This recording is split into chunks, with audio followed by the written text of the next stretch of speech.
Hello friends, कैसे हो आप सब। आई होप आप लोग अच्छे होंगे। आज हम फिर एक बार हाजिर हैं नए टॉपिक के साथ, नए वीडियो के साथ। और आज का हमारा टॉपिक है समुद्र या समुद्र विज्ञान।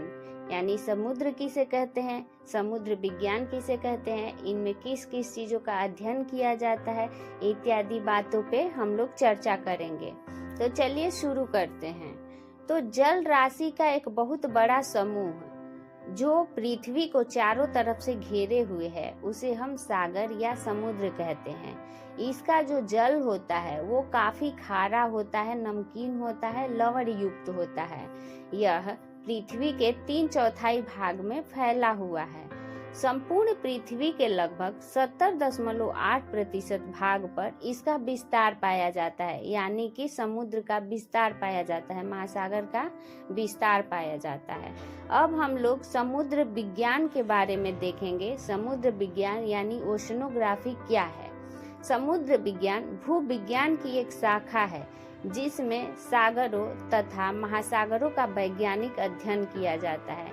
इसमें सागर और उसके तट जैसे कॉन्टिनेंटल शेल्फ, कॉन्टिनेंटल स्लोप यानी महाद्वीपीय मग्न ढाल, महाद्वीपीय उभार यानी कॉन्टिनेंटल राइज, गहन महासागरीय मैदान यानी डीप सी प्लेन्स, महासागरीय गर्त यानी ओशियन ट्रेंच, मध्य महासागरीय कटक यानी मिड ओशनिक रिज इत्यादि के बारे में जानकारी प्राप्त करते हैं, अध्ययन करते हैं।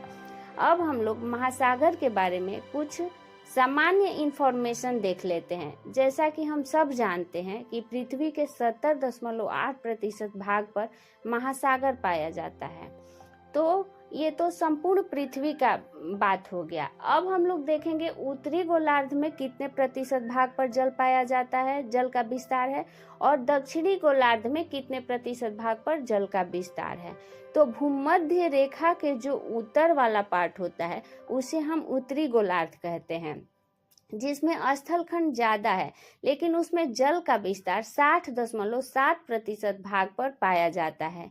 और भूमध्य रेखा के दक्षिण, जिसे हम दक्षिणी गोलार्ध कहते हैं, इसमें 80.9% भाग पर जल का विस्तार पाया जाता है।